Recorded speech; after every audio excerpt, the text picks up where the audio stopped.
Hello friends, plastic analysis के last 17 videos में हमने प्लास्टिक थ्योरी को डिस्कस किया था, प्लास्टिक बेंडिंग के बारे में डिस्कस किया था और फिर मेथड ऑफ एनालिसिस की बात की थी। मैंने आपसे कहा था कि दो तरह के मेथड होते हैं, एक स्टैटिक मेथड और दूसरे काइनेमेटिक मेथड। हमने कुछ प्रॉब्लम्स स्टैटिक मेथड से सॉल्व करके देखा था और कुछ प्रॉब्लम्स काइनेमेटिक से भी सॉल्व करके देखा था। अब आज इस 18वें पार्ट में कुछ कंसेप्ट बेस्ड प्रॉब्लम और सॉल्व करके देखते हैं। तो स्टार्ट करता हूँ। सबसे पहले एक क्वेश्चन लिखा मैंने कहा a simply supported beam consist of a steel rod of diameter 30 millimetre, the span of the beam is 2 metre, the steel rod is bored for a length of 0.5 meter at each end. Find the diameter of the bore so that the plastic hinges may form simultaneously at A, B and C as shown in figure. एक चीज़ और calculate करना है, find the collapse load if sigma y is equal to 250 newton per millimetre square. ठीक, ये question given. अब इस question से मुझे पता है कि बीम सिंपली सपोर्टेड बीम है। Simply supported beam is a determinate structure, हम जानते हैं, और डिटरमिनेट स्ट्रक्चर होने के कारण यहाँ पे जब एक प्लास्टिक हिंज फॉर्म होगी तो स्ट्रक्चर कोलैप्स कर जाएगा। ठीक है, अब वो प्लास्टिक हिंज कहाँ फॉर्म होगी? देखिए, इस सिंपली सपोर्टेड बीम पे यूडी इलेक्ट कर रहा है और इसकी स्पैन लेंथ 2 मीटर है। ठीक है, अब मुझे पता है कि मैक्सिमम बेंडिंग की जो वैल्यू होगी वो सेंटर पे होगी और उसकी वैल्यू जो होगी वो होगी WL²/8। हम ये फॉर्मूला जानते हैं और कैलकुलेट भी कर सकते हैं। तो जो मैक्सिमम बेंडिंग मोमेंट जिस पॉइंट पे होता है उसी पॉइंट पे प्लास्टिक हिंज फॉर्म होगी, मतलब सेंटर पे फॉर्म होगी, मतलब ए पॉइंट पे होगी। ठीक, अब सबसे पहले तो हम इस ए पॉइंट पे बेंडिंग की वैल्यू कैलकुलेट करते हैं। उसके बाद क्वेश्चन में बोला है कि हम इस रॉड को दोनों एंड पे बोर करते हैं और कितनी डेप्थ तक करते हैं? 0.5 मीटर इधर, 0.5 मीटर इधर, मतलब जो लेंथ है वो 0.5 मीटर इधर तक बोर कर दिया और 0.5 मीटर लेंथ तक इस एंड पे भी बोर कर दिया। ठीक, अब इससे क्या होगा? देखिए, इस पॉइंट पे जो बेंडिंग होगा वो सेंटर से तो कम होगा और सेंटर से कम होगा मतलब वहाँ पे प्लास्टिक हिंज फॉर्म होगी नहीं। अगर आपने बोर नहीं किया तो फिर उस पॉइंट पे बेंडिंग की वैल्यू सेंटर से कम है, मतलब उधर प्लास्टिक हिंज फॉर्म होगी नहीं। क्यों? क्योंकि सेंटर पे जैसी प्लास्टिक हिंज फॉर्म होगी स्ट्रक्चर कोलैप्स कर जाएगा। तो फिर अब उसने बोला कि जब बोर कर दिया तो फिर क्या होगा? जब बोर किया तो बोर करने से क्या होगा? इस सेक्शन का, मतलब ये दोनों जो सेक्शन हैं, इन सेक्शन का मोमेंट ऑफ इनर्शिया कम हो जाएगा या क्रॉस सेक्शन एरिया कम हो जाएगा, मतलब ZP भी कम हो जाएगा। और ZP कम होने से क्या होगा? ZP कम हो जाएगा मतलब उस सेक्शन का प्लास्टिक मोमेंट रेजिस्टिंग कैपेसिटी है जो है वो भी कम हो जाएगी। ठीक है, तो फिर ये पॉसिबल है कि अगर मैं यहाँ पे बोर कर दूँ दोनों एंड्स पे तो फिर होगा क्या? दोनों एंड से इस पॉइंट B तक और इधर से इस पॉइंट C तक, तो ये पॉसिबिलिटी है कि B और C पे प्लास्टिक हिंज फॉर्म हो जाए। ठीक, अब क्वेश्चन में बोला है कि ABC तीनों पे प्लास्टिक हिंज फॉर्म हो तो ये बोर का डायमीटर जो होगा वो मुझे बताना है। ठीक है, तो चलिए अब इस क्वेश्चन को हम कैसे करते हैं उसकी बात करते हैं। तो सबसे पहले तो मैं सेंटर पे जो बेंडिंग है उसकी बात करते हैं। तो देखिए, सेंटर पे जो बेंडिंग की वैल्यू होगी वो क्या होगी? मैंने अभी आपसे कहा कि वो जो वैल्यू होगी वो WL²/8। ठीक है, लेकिन यहाँ पे इस बीम के ऊपर जो लोड की वैल्यू है वो कैपिटल W है, मतलब टोटल लोड दिया है। तो फिर यहाँ पे अगर टोटल लोड के टर्म में मुझे लिखना है तो मैं लिख सकता हूँ WL/8। ठीक है, capital W is equal to small w into L होता है, तो हम ये लिख सकते हैं। क्लियर? अब इस बीम के लिए बेंडिंग की मैक्सिमम वैल्यू सेंटर पे होगी और उसको हम लिख लेते हैं। तो यहाँ पे मैं लिखता हूँ कि मैक्सिमम बेंडिंग मोमेंट, और वो कहाँ होगा? एट पॉइंट A, और which is equal to W into L। ये 2 मीटर स्पैन, तो 2/8 मतलब W/4। क्लियर? मतलब इस बीम के लिए जो मैक्सिमम बेंडिंग मोमेंट की वैल्यू आई वो हो गई W/4। क्लियर? और मुझे पता है कि ये डेटम स्ट्रक्चर है और डेटम स्ट्रक्चर में जब एक पॉइंट पे प्लास्टिक हिंज फॉर्म होती है तो स्ट्रक्चर कोलैप्स कर जाता है। ठीक, मतलब ये जो W है यही कोलैप्स लोड के बराबर होगा। तो फिर बेंडिंग की वैल्यू जो ए पॉइंट पे होगी वो हो जाएगी WC/4। क्लियर? और इस वैल्यू को ही हम प्लास्टिक मोमेंट ऑफ रेजिस्टेंस बोल देंगे। ठीक, मतलब इस वैल्यू को मैंने बोल दिया MP। क्लियर? क्योंकि ए की प्लास्टिक हिंज फॉर्म होना है और वो ए पॉइंट पे होना है, उसके करस्पॉन्डिंग लोड की वैल्यू ये होगी, मतलब उस वैल्यू को मैंने MP बोल दिया। ठीक, अब आगे चलते हैं और सी पॉइंट पे बेंडिंग की वैल्यू क्या होगी, पहले तो हम उसको कैलकुलेट करते हैं। ठीक है, तो चलिए मैं लिखता हूँ बेंडिंग मोमेंट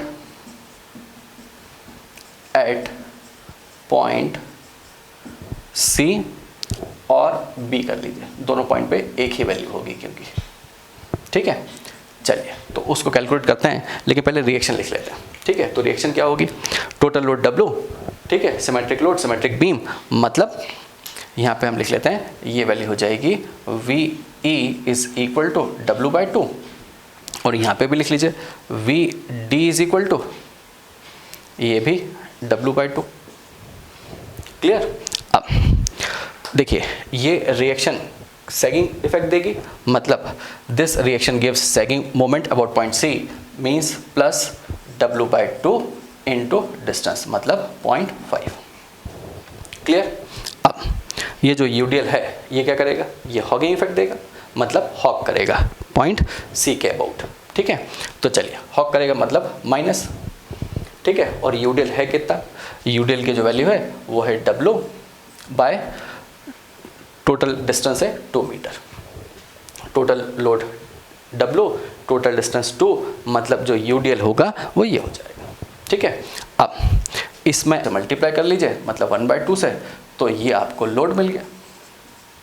ठीक है, UDL इनटू डिस्टेंस लोड हो गया, और ये कहाँ एक्ट करेगा, this UDL acts at its centre, मतलब इसके सेंटर पे, तो ये हो जाएगा 1/4। क्लियर? इसको सॉल्व कर लीजिए, तो ये जो वैल्यू आएगी ये हो गई W/4 माइनस W/16। ठीक है, इसको और सॉल्व कर लीजिए, तो ये जो वैल्यू आई ये हो गई 16, 4W minus W means 3W/16। Clear? अब मुझे पता है कि अगर इस रॉड के अंदर आपने होल नहीं किया तो फिर इस लोड के करस्पॉन्डिंग जो पॉइंट्स हैं, मतलब B और C, उन पॉइंट पे प्लास्टिक हिंज फॉर्म नहीं होगी। क्यों? क्योंकि सिंपली सपोर्टेड स्ट्रक्चर है, एक पॉइंट पे प्लास्टिक हिंज फॉर्म होगी और वो सेंटर पे होगी। तो फिर B और C पे अगर प्लास्टिक हिंज बने तो उसके लिए क्या होगा, उसके लिए मैंने कहा कि आप दोनों साइड से होल करिए, और फिर जब होल किया तो फिर स्ट्रक्चर कुछ, या जो बीम है वो कुछ इस तरह का दिखने लगेगा। ठीक है, अब ये बोर करने से, इसको होल करने से क्या फ़र्क पड़ा, आपने क्रॉस सेक्शन एरिया कम कर दिया, और क्रॉस सेक्शन एरिया कम किया मतलब ZP की वैल्यू रिड्यूस हो गई, और ZP के वैल्यू रिड्यूस होने का मतलब है कि उस पॉइंट पे, मतलब इन पॉइंट्स पे जो प्लास्टिक मोमेंट रेजिस्टिंग कैपेसिटी है उसका रिड्यूस होना, ठीक, वो भी कम हो जाएगी। ठीक, अब मैंने कहा कि अगर पॉइंट B और पॉइंट C पे प्लास्टिक हिंज फॉर्म हो तो फिर ये जो लोड होगा ये भी कॉलेप्स लोड हो जाएगा। ठीक है, तो अब अगर पॉइंट B और C पे प्लास्टिक हिंज फॉर्म होती है तो फिर इस लोड को मैं कॉलेप्स लोड बोल देता हूँ, और इसकी वैल्यू हो जाएगी 3WC/16, और इसको मैं बोल देता हूँ MP1। क्लियर? जब B पॉइंट और C पॉइंट पे जो प्लास्टिक हिंज फॉर्म हुई तो उसके करस्पॉन्डिंग जो बेंडिंग की वैल्यू है वो ये है, और उस पॉइंट पे जो प्लास्टिक मोमेंट रेजिस्टिंग कैपेसिटी होगी उसको मैंने MP1 बोल दिया। ठीक, अब हम बात करते हैं इस पॉइंट A पे जो बेंडिंग की वैल्यू है वो है WC/4 which is equal to MP। ठीक है, और इसी तरह से इस पॉइंट C और B पे जो MP की वैल्यू होगी उसको मैंने MP1 बोल दिया, और बेंडिंग की जो वैल्यू है वो 3WC/16, और this is equal to MP1। Clear? ये भी MP1 है, मतलब इसको भी मैं MP1 बोल देता हूँ। क्लियर? अब हम ये जो MP और MP1 है इनके बीच के रिलेशन की बात और कर लेते हैं। ठीक, मतलब इनका रेशो देख लेते हैं। तो फिर मैं यहाँ पे लिखता हूँ कि P1/MP, ये रेशो क्या होगा, ठीक है, क्योंकि ये रेशो अगर मुझे मिल गया तो जो रेशो इनके बीच में है वही ZP1 और ZP के बीच में होगा। देखिए अभी अपन आगे चलते हैं, पहले इसकी बात करते हैं। तो ये देखिए ये कितना था 3WC/16 और ये था WC/4, ठीक है। इसको सॉल्व कर लीजिए। इसको जब सॉल्व करोगे तो WC से WC कैंसिल और यहाँ पे होगा 3/16 × 4, मतलब ये हो गया 0.75। 12/16 मतलब 0.75, मतलब MP1 इज इक्वल टू लिख सकता हूँ मैं 0.75 MP, ठीक है। ये ध्यान रखिएगा, ये एक इक्वेशन मिल गई आपको, क्लियर। अब देखिए MP इज इक्वल टू, हम जानते हैं कि MP इज इक्वल टू जो होता है वो होता है सिग्मा y × ZP, ठीक है।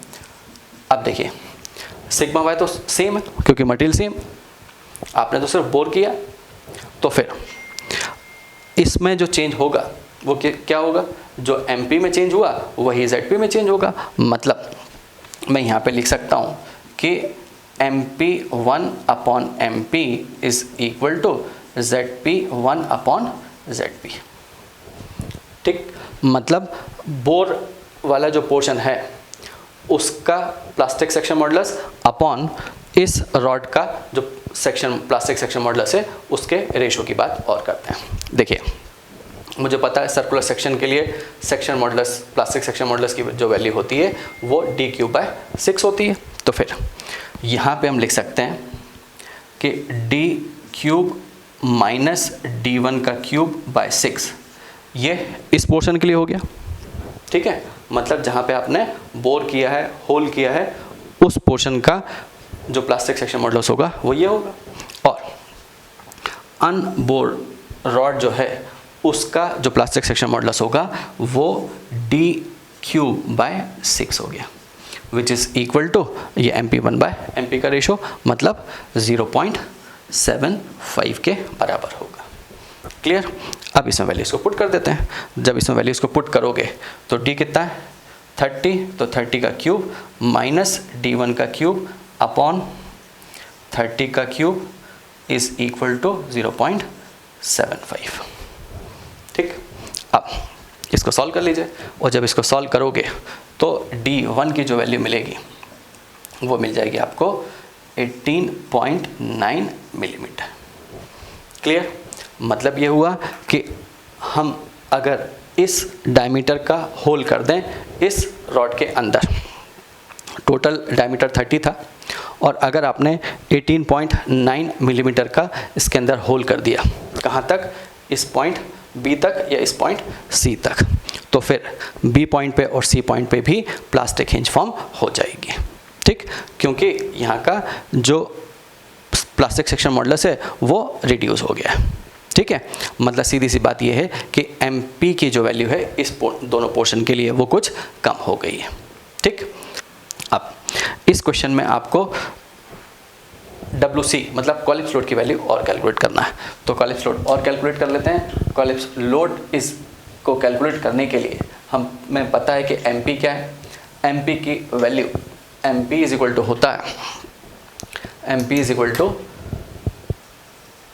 सिग्मा y × ZP होगा, ठीक है।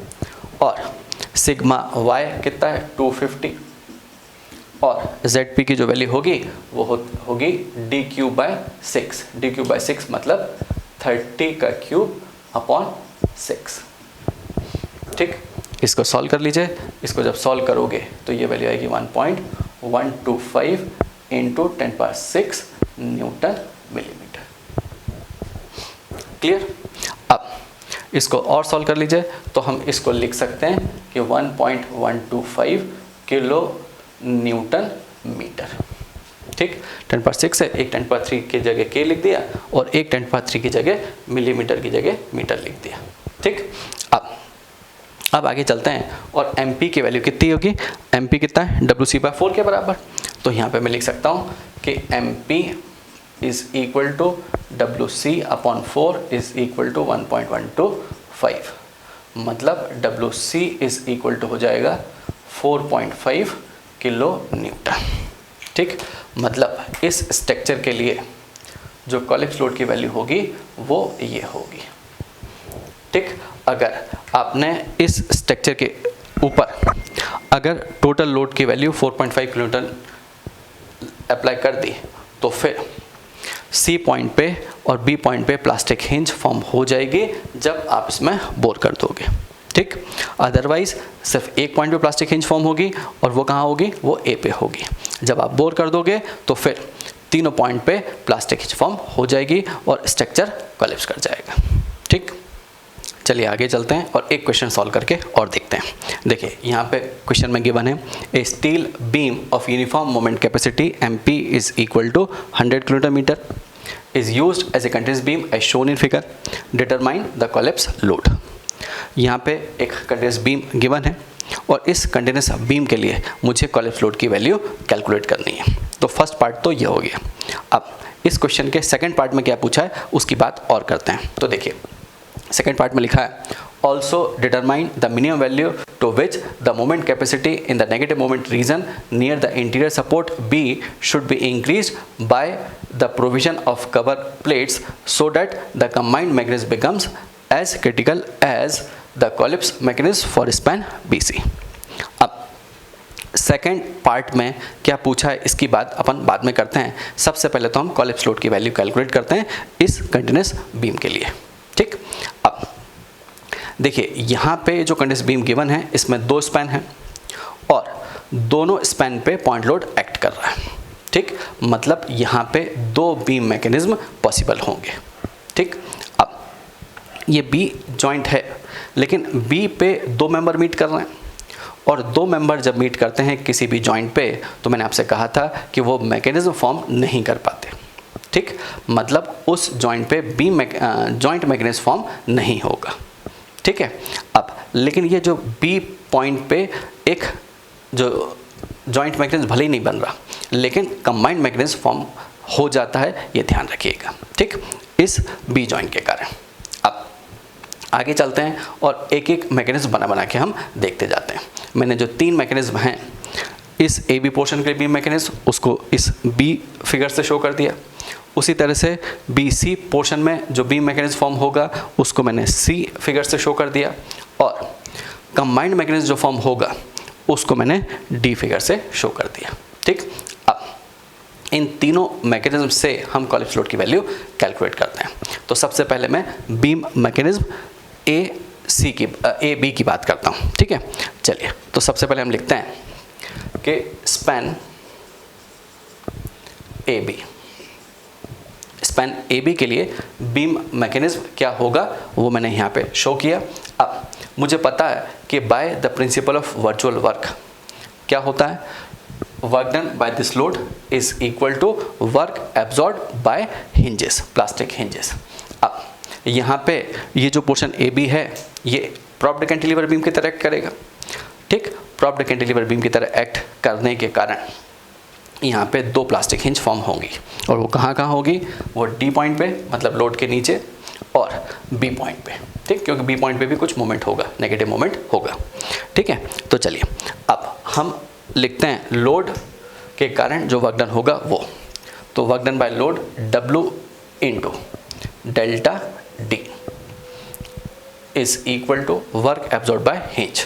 तो देखिए यहाँ पे जो ये B पॉइंट पे जो मोमेंट रेजिस्टिंग कैपेसिटी है M, उसको हम MP बोल देते हैं। ठीक, क्योंकि पूरा जो कंटिन्यूअस बीम है उस पे यूनिफॉर्म मोमेंट रेजिस्टिंग कैपेसिटी है MP which is equal to 100 kilometre metre. तो मैंने MP लिख दिया। अब यहाँ पे जो रोटेशन है वो है थीटा, क्योंकि सेंटर पे लोड लग रहा है मतलब ये थीटा। तो फिर यहाँ पे जो वैल्यू होगी इस जॉइंट D पे वो होगी 2 थीटा, मतलब जॉइंट D पे जो हिंज फॉर्म होगी उसमें जो रोटेशन होगा वो 2 थीटा होगा। ठीक है, तो चलिए plus MP into theta plus theta, ये जॉइंट B के कारण है और ये जो D पॉइंट पे हिंज फॉर्म हुई उसके कारण वर्क एब्जॉर्ब। ठीक है, अब हमें पता है कि डेल्टा डी की वैल्यू, डेल्टा डी आप क्या लिख सकते हैं, यहाँ पे मैं delta D is equal to अगर लिख दूँ तो delta D is equal to होगा ये 4, ये थीटा मतलब 4 थीटा हो जाएगा। ठीक है, तो यहाँ पे वैल्यूज पुट कर लीजिए। तो मैं यहाँ पे लिख सकता हूँ W into 4 theta is equal to M P into theta plus 2 MP into theta. ठीक है, मतलब दिस इज 3 MP थीटा हो गया। क्लियर। अब यहाँ से मुझे W चाहिए तो W थीटा से थीटा कैंसिल कर दीजिए और W इज इक्वल टू हो जाएगा 3 इंटू 100 की जगह लिख लीजिए, MP की जगह लिख लीजिए, MP की जगह लिख लीजिए 100 अपॉन 4। ठीक है, मतलब 75 किलो न्यूटन। यहाँ तक क्लियर। मतलब इस AB मैकेनिज्म से, AB में जो बीम मैकेनिज्म है उससे जो कोलैप्स लोड की वैल्यू कैलकुलेट की आपने वो वैल्यू आ गई 75 किलो न्यूटन। क्लियर। अब आगे चलते हैं और सेकंड बीम मैकेनिज्म की बात करते हैं BC की। ठीक है, तो यहाँ पे लिख लेता हूँ मैं, ये फर्स्ट मैकेनिज्म था, अब हम सेकंड मैकेनिज्म की बात करते हैं। तो सेकंड मैकेनिज्म लिखता हूँ स्पैन BC। BC स्पैन के लिए हम by the principle of virtual work एक इक्वेशन बनाते हैं। क्या इक्वेशन बनेगी, work done by this load मतलब 4W into delta E which is equal to, अब यहाँ पे कहाँ पे हिंज फॉर्म होंगी, यहाँ पे देखिए ये भी प्रॉप्ड कैंटिलीवर बीम की तरह है। क्यों, क्योंकि वो जो C सपोर्ट है वो रोलर सपोर्ट है, B पॉइंट पे नेगेटिव मोमेंट होगा, मतलब ये पोर्शन जो BC पोर्शन है ये एक प्रॉप्ड कैंटिलीवर बीम की तरह एक्ट करेगा। तो 2 प्लास्टिक हिंज फॉर्म होंगी, एक B पे और एक इस E पे। ठीक है, चलिए तो B पे जो हिंज फॉर्म हुई उसके कारण वर्क एब्जॉर्ब जो हिंज होगा वो MP इंटू थीटा हुआ, प्लस E पॉइंट पे जो होगा वो MP into theta plus theta हो जाएगा। क्यों, क्योंकि देखिए ये 5 मीटर है, मतलब ये थीटा हो गया तो ये थीटा, दोनों इक्वल एंगल हैं तो ये जो वैल्यू होगी वो 2 थीटा, तो मैंने यहाँ पे थीटा प्लस थीटा लिख दिया। ठीक है, अब यहाँ पे हमको पता है कि delta E is equal to होगा ये 5 ये थीटा, मतलब 5 थीटा हो जाएगा। क्लियर। यहाँ पे वैल्यू पुट कर दीजिए तो ये हो गया 4W into 5 theta is equal to ये हो गया 3 MP थीटा। ठीक है, तो यहाँ से जो W की वैल्यू आएगी, इस W की वैल्यू को मैं लिख देता हूँ, थीटा से थीटा कैंसिल हो गया तो यहाँ पे आ जाएगा 3 इंटू 100 अपॉन ये हो गया 20। ठीक है, मतलब W इज इक्वल टू हो गया 15 किलो न्यूटन। क्लियर। मतलब इस सेकंड बीम मैकेनिज्म से जो आपको कोलैप्स लोड की वैल्यू मिली which is equal to 15 kilo newton. Clear. अब थर्ड कंबाइंड मैकेनिज्म की बात और करते हैं। तो देखिए यहाँ पे जो B जॉइंट पे जो प्लास्टिक हिंज थी वो एलिमिनेट हो गई, और क्यों एलिमिनेट हुई वो मैंने यहाँ पे लिखा। मैंने कहा कि कंबाइंड मैकेनिज्म में क्या हुआ, plastic hinge at B is eliminated by equating the virtual rotations of segment BD and BE, कि ये थीटा और ये थीटा सेम होने के कारण इस जॉइंट B पे जो प्लास्टिक हिंज फॉर्म हो रही थी वो नहीं होगी। ठीक, मतलब कंबाइंड मैकेनिज्म में जो 2 प्लास्टिक हिंज फॉर्म होंगी वो कहाँ होंगी, वो जॉइंट D पे और E पे, मतलब जो 2 पॉइंट्स हैं जहाँ पे पॉइंट लोड एक्ट कर रहा है वहीं पे प्लास्टिक हिंज फॉर्म होंगी। ठीक, अब by principle of virtual work हम कोलैप्स लोड की वैल्यू इस मैकेनिज्म के लिए और कैलकुलेट करते हैं। तो देखिए क्या इक्वेशन बनेगी, यहाँ पे work done by the load. तो देखिए ये जो लोड है इसके कारण ये सेगमेंट ऊपर हो गया, मतलब -W इंटू ये जो डिस्टेंस है ये थीटा, ये 4 मतलब 4 थीटा, मैं डायरेक्टली लिख लेता हूँ 4 थीटा। ठीक है, और इस 4W के कारण जो डिस्प्लेसमेंट है वो डाउनवर्ड है, मतलब पॉजिटिव लेंगे, तो प्लस 4W इंटू ये डिस्टेंस हो गई 5 थीटा, क्योंकि ये 5 ये थीटा मतलब ये 5 थीटा, 5 थीटा। ठीक, मतलब वर्क डन बाय लोड जो होगा वो ये हो गया। क्लियर। अब वर्क एब्जॉर्ब बाय हिंजेस की बात और करते हैं। तो 2 प्लास्टिक हिंज फॉर्म हुई हैं, कहाँ पे, डी पे और ई पे।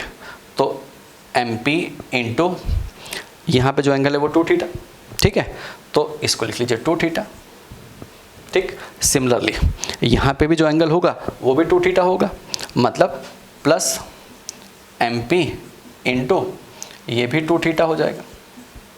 बस ये ध्यान रखिएगा कि ये जो है ये डी पॉइंट पे है और ये ई पॉइंट पे। क्लियर? अब इसको सॉल्व कर लीजिए। तो इसको जब सॉल्व करोगे तो ये हो गया -4w और थीटा से थीटा तो सब जगह से हटा दीजिए, ठीक है, -4w और ये plus 20w is equal to ये हो गया 4mp, ठीक है, मतलब 16w इज इक्वल टू हुआ 4 × 100, तो w इज इक्वल टू हो गया 400/60, ठीक। इसको सॉल्व कर लीजिए, ये वैल्यू आएगी 160 मतलब ये हो गया 25 किलो न्यूटन। क्लियर?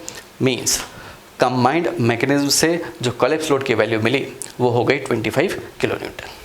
और मैंने आपको पहले भी कहा है कि कंबाइंड मैकेनिज्म से जनरली कोलैप्स लोड की वैल्यू ज़्यादा आती है, मतलब कंबाइंड मैकेनिज्म क्रिटिकल मैकेनिज्म नहीं होता, उससे जनरली जो कोलैप्स लोड की वैल्यू आती है वो ज़्यादा आती है, ठीक।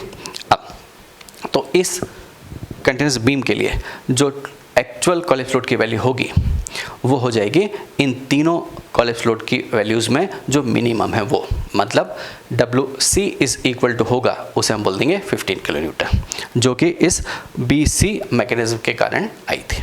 क्लियर? मतलब सबसे क्रिटिकल मैकेनिज्म जो है वो ये C मैकेनिज्म है। क्लियर? अब इस मैकेनिज्म के करस्पॉन्डिंग बेंडिंग डायग्राम क्या होगा हम उसको भी ड्रॉ करते हैं। क्यों? क्योंकि देखिए आपने तीनों मैकेनिज्म से कोलैप्स लोड की वैल्यू कैलकुलेट की, लेकिन मुझे यील्ड कंडीशन भी सेटिस्फाई होना चाहिए, ये भी हम जानते हैं। यील्ड कंडीशन सेटिस्फाई होने का मतलब ये है कि किसी भी पॉइंट पे इस बीम में बेंडिंग की वैल्यू MP से ज़्यादा नहीं होना चाहिए, ठीक। और अगर MP से ज़्यादा नहीं होगी तभी वो मैकेनिज्म एक्चुअल कोलैप्स लोड देगा, ठीक है। तो चलिए, मैंने कहा कि BC मैकेनिज्म से जो लोड कोलैप्स लोड की वैल्यू मिली वो सबसे कम है, उसे मैंने ट्रू या एक्चुअल कोलैप्स लोड बोल दिया, मतलब WC जो मिल गया आपको इस क्वेश्चन के लिए वो हो गया 15 किलो न्यूटन, ठीक। अब इस BC के करस्पॉन्डिंग जो बेंडिंग डायग्राम है हम उसकी बात करते हैं। तो देखो इस B पॉइंट पे प्लास्टिक हिंज फॉर्म हुई है और इस E पॉइंट पे प्लास्टिक हिंज फॉर्म हुई है, मतलब इन दोनों पॉइंट्स पे जो मोमेंट रेजिस्टिंग कैपेसिटी है MP वो 100 है। तो देखो यहाँ पे 100 हो गई, यहाँ पे 100 हो गई, ठीक है। अब ये एक पॉजिटिव एक नेगेटिव क्यों है ये हमें पता है, हम ऑलरेडी कैलकुलेट करना हमें आता है। क्यों? क्योंकि B पॉइंट पे नेगेटिव मोमेंट होगा तो ये नीचे आ गया, और इस पॉइंट लोड के कारण जो बेंडिंग होगा वो सैगिंग होगा, इसलिए इसकी जो वैल्यू होगी वो पॉजिटिव होगी। किस पॉइंट पे? E पॉइंट पे। क्लियर? मतलब सीधी सी बात ये है कि इन दोनों पॉइंट्स पे MP की जो वैल्यू होगी वो 100 होगी, मतलब बेंडिंग डायग्राम कुछ इस तरह का हो जाएगा। क्लियर? अब बात करते हैं कि AB पोर्शन में तो कहीं लोड की वैल्यू कहीं पर भी AB पोर्शन में कहीं पर भी बेंडिंग की वैल्यू 100 से ज़्यादा तो नहीं हो रही, ठीक है। तो देखो B पॉइंट पे तो 100 है, वो तो मुझे पता है। अब इस AB स्पैन में कहीं पर बेंडिंग की वैल्यू 100 से ज़्यादा तो नहीं है, इसको हमें चेक करना है। तो क्या करें? देखो ये एक प्रॉप्ड कैंटिलीवर बीम की तरह एक्ट करेगा। कौन सा पोर्शन? AB portion. तो देखिए AB के लिए जो B पॉइंट पे मोमेंट की वैल्यू आई वो कितनी है? 100। तो जो एंड मोमेंट के कारण बेंडिंग डायग्राम बनेगा वो ये हो गया 100 किलो न्यूटन मीटर, ठीक है। और ये जो पॉइंट लोड है, इस पॉइंट लोड के कारण जो फ्री बेंडिंग की वैल्यू होगी वो कितनी होगी? उसको बोल देता हूँ मैं, वो होगी WAB/L, मतलब 15 × 4 × 4/8, ठीक है। इसको सॉल्व कर लीजिए, ये 2 × 15 मतलब 30 हो गया। तो ये जो वैल्यू होगी ये होगी 30, इस पॉइंट पे ये 30 हो जाएगी, ये जो वैल्यू है ये 30 है, ठीक है। और सेंटर पे मतलब डी पॉइंट पे ये जो टोटल वैल्यू है 100, तो सेंटर पे ये होगी 50, और 50 हुई मतलब ये जो वैल्यू है ये हो जाएगी 20। क्लियर? ये टोटल 50 है, उसमें से 30 के मतलब ये 20 है। सीधी सी बात ये है कि जो बेंडिंग डायग्राम मिलेगा वो कुछ इस तरह का मिलेगा, ठीक है। ये भी नेगेटिव वैल्यू है, ये भी नेगेटिव वैल्यू 100, तो ये भी नेगेटिव है, ये भी नेगेटिव है। क्लियर? ये बेंडिंग इसके कारण, पॉइंट लोड के कारण जो आया था वो पॉजिटिव था, सैगिंग था, वो मैंने यहाँ बना दिया। इसीलिए अगर ये सैगिंग है इस कारण से ये 50 में से 30 माइनस हुआ है, ठीक है। अब जो रिजल्टेंट बेंडिंग डायग्राम मिला इस मैकेनिज्म के करस्पॉन्डिंग वो है ये। क्लियर? अब इस क्वेश्चन के सेकंड पार्ट की बात और करते हैं। तो देखिए सेकंड पार्ट में क्या पूछा आपसे, determine the minimum value to which the moment capacity in the negative moment region near the interior support B should be increased by the provision of cover plate so that the combined mechanism becomes as critical as the collapse mechanism for span PC. इसका क्या मतलब है? देखिए अभी आपने जो collapse load की value calculate की वो वैल्यू आई 15 किलो न्यूटन, ठीक। और वो किस मैकेनिज्म से आई थी? वो इस बीसी मैकेनिज्म से आपने कोलैप्स लोड की वैल्यू कैलकुलेट की थी, ठीक। अब इसका मतलब ये हुआ कि स्ट्रक्चर के ऊपर हम WC की वैल्यू जो है वो 15 तक अप्लाई कर सकते हैं, मतलब कोलैप्स लोड की वैल्यू 15 होगी, ठीक। लेकिन कंबाइंड मैकेनिज्म से जो कोलैप्स लोड की वैल्यू आई थी वो आई थी 25। तो आपसे क्वेश्चन में बोला है कि अगर मैं इस बी जॉइंट पे स्टील प्लेट लगा के, कवर प्लेट्स लगा के MP की वैल्यू को इतना इंक्रीज़ कर दूं कि जो BC स्पैन से कोलैप्स लोड की वैल्यू आई थी 15, उससे लोड की वैल्यू इंक्रीज़ होके 25 तक हो जाए, ठीक, जो कि कंबाइंड मैकेनिज्म से आपने कैलकुलेट करके निकाली थी। समझ में आया? एक बार फिर से सुन लीजिए। मैंने आपसे कहा कि इस क्वेश्चन के लिए आपने कोलैप्स लोड की वैल्यू 15 कैलकुलेट की और वो इस BC मैकेनिज्म से कैलकुलेट करके निकाली थी आपने, वो वैल्यू थी 15। अब कंबाइंड मैकेनिज्म से जब आपने कैलकुलेट करके निकाली थी तो वो थी 25। तो मुझे बोला है कि कंबाइंड मैकेनिज्म जो है वो क्रिटिकल मैकेनिज्म हो जाए, मतलब BC मैकेनिज्म और कंबाइंड मैकेनिज्म के कारण लोड की वैल्यू सेम हो जाए, ठीक। तो अब हम जो स्टील प्लेट प्रोवाइड करते हैं उसके कारण बी पॉइंट पे जो MP की वैल्यू है वो इंक्रीज़ हुई और उसको मैंने बोल दिया, मैंने यहाँ पे क्या लिखा, मैंने कहा let the increase value of moment capacity near B by the provision of cover plate B is equal to, मैंने बोल दिया MPB, ठीक। देखिए बाकी सब जगह 100 ही, लेकिन मैंने इस पोर्शन में इंक्रीज़ किया, इसलिए उस B पॉइंट पे जो MP की न्यू वैल्यू है उसे मैंने MPB बोल दिया, ठीक। अब हम by the principle of virtual work apply करते हैं इस सेकंड मैकेनिज्म पे, ठीक है, BC मैकेनिज्म पे, और फिर वहाँ से कोलैप्स लोड की वैल्यू कैलकुलेट करते हैं। तो देखिए इस मैकेनिज्म के लिए जो इक्वेशन बनेगी, वर्चुअल वर्क से इक्वेशन बनाते हैं, वो क्या होगी, वर्क डन बाय लोड मतलब प्लस 4W इंटू, ये डिस्टेंस ऑलरेडी हम कैलकुलेट कर चुके हैं, ये 5 थीटा है, ठीक है, is equal to work absorb by hinges. कौन कौन सी? इस B पॉइंट पे हिंज है और E पॉइंट पे हिंज। अब B पॉइंट पे जो प्लास्टिक हिंज है उसके कारण work absorb by the hinge की बात करते हैं। यहाँ पे जो अब मोमेंट कैपेसिटी है आफ्टर प्रोवाइडिंग स्टील प्लेट्स, ठीक है, तो वो क्या होगा, उसको मैंने MPB बोला है, ठीक है, और यहाँ पे जो एंगल है वो थीटा प्लस ये B जॉइंट पे, ठीक है, और E पे जो प्लास्टिक हिंज है उसके कारण 100 मोमेंट है, वो MP की वैल्यू ऑलरेडी 100 है, ठीक है, और यहाँ पे जो थीटा है ये है थीटा प्लस थीटा। क्लियर? अब इसको सॉल्व कर लीजिए, ये हो गया 20W theta is equal to MPB theta plus 200 theta. ये थीटा थीटा सब जगह से हटा दीजिए, तो यहाँ से जो W की वैल्यू आई विच इज़ ये हो गया प्लस 10, 20 से डिवाइड कर दीजिए, और 1/20 मतलब 0.05 MPB हो गया ये, ठीक है, मतलब आफ्टर प्रोवाइडिंग स्टील प्लेट ठीक है, जो कोलैप्स लोड की वैल्यू हुई वो ये हो गई। क्लियर। अब मैंने कहा था कि कंबाइंड मैकेनिज्म से जो कोलैप्स लोड की वैल्यू है वो है 25। तो फिर अब BC देखो इसमें क्या लिखा है, इसमें लिखा है कि combined mechanism becomes as critical as the collapse mechanism for span BC, कि कंबाइंड मैकेनिज्म उतना क्रिटिकल हो जाए जितना कि BC है, मतलब दोनों से कोलैप्स लोड की वैल्यू सेम हो जाए। तो फिर इस वैल्यू को आप 25 से इक्वेट कर दीजिए, ठीक है। तो फिर आपको MPP की वैल्यू मिल जाएगी, मतलब मुझे ये पता चल जाएगा कि B पॉइंट पे जो आप स्टील प्लेट प्रोवाइड करने के कारण जो MP हुआ उस पॉइंट इस पोर्शन में वो कितना हो गया, ठीक है। तो इसको इक्वेट कर लेते हैं, मतलब यहाँ पे मैं लिखता हूँ 0.05 MPB plus 10 is equal to 25। Clear. अब इसको सॉल्व कर लीजिए। तो इसको जब आप सॉल्व करोगे तो MPB इज इक्वल टू हुआ, ये हो गया 15 upon 0.05 which is 300 kilo newton metre, ठीक है। इसका मतलब ये हुआ कि आफ्टर प्रोवाइडिंग स्टील प्लेट्स जो B पॉइंट पे मोमेंट रजिस्टिंग कैपेसिटी है, प्लास्टिक मोमेंट रजिस्टिंग कैपेसिटी, वो इंक्रीज़ हो गई और कितनी हो गई 300 किलोमीटर मीटर, और यही आपसे पूछा था।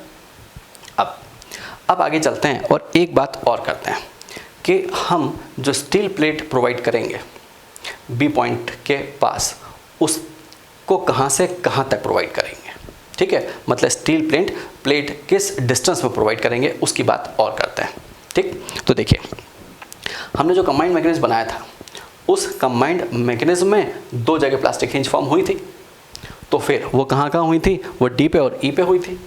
तो फिर उन पॉइंट्स पे जो बेंडेंट की वैल्यू होगी वो 100 किलोमीटर मीटर होगी, मतलब उसके लिए जो बेंडेंट डायग्राम होगा वो होगा यहाँ पे 100 होगा और यहाँ पे प्लास्टिक मोमेंट रजिस्टिंग कैपेसिटी 100 होगी, ठीक है।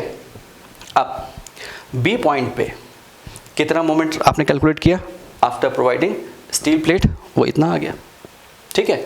मतलब जो नया बीम बना स्टील प्लेट प्रोवाइड करने के बाद उसके लिए जो बेंडेंट डायग्राम बनेगा वो कुछ ये हो जाएगा, ठीक।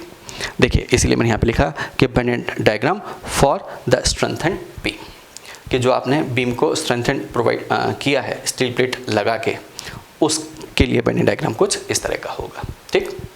ये बेसिकली जो आपने अभी कैलकुलेट किया था किसके लिए, कंबाइंड मैकेनिज्म के लिए। कंबाइंड मैकेनिज्म के लिए क्या किया था, दो पॉइंट्स पे प्लास्टिक हिंज फॉर्म हुई थी, उसके करस्पॉन्डिंग बेंडेंट डायग्राम बना लीजिए और फिर यहाँ पे जो प्लास्टिक मोमेंट रजिस्टिंग कैपेसिटी आपने कैलकुलेट की उसको बना दीजिए, तो ये बेंडेंट डायग्राम मिल जाएगा, ठीक है।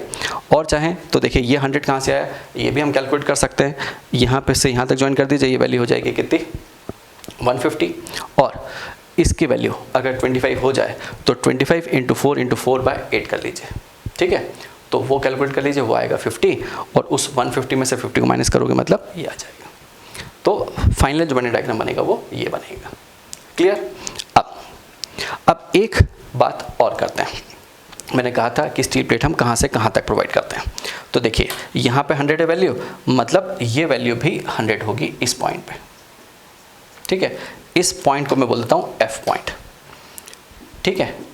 तो फिर यहाँ पे बेंडेंट की वैल्यू 100 से ज़्यादा है इस रीजन में। देखिए ये जो पोर्शन दिख रहा है आपको, ये जो पोर्शन दिख रहा है, इसमें बेंडेंट की वैल्यू 100 से ज़्यादा है। इस पॉइंट पे भी 100 हो गई है, ठीक है, F पॉइंट पे। मतलब हम जो स्टील प्लेट प्रोवाइड करेंगे वो कहाँ से कहाँ तक करेंगे, वो इस D से लेके F डिस्टेंस तक स्टील प्लेट प्रोवाइड करेंगे, क्लियर। अब प्लास्टिक एनालिसिस के नेक्स्ट वीडियो में, मतलब 19वें पार्ट में, हम पोर्टल फ्रेम का प्लास्टिक एनालिसिस किस तरह से करते हैं उसकी बात करेंगे। Thank you.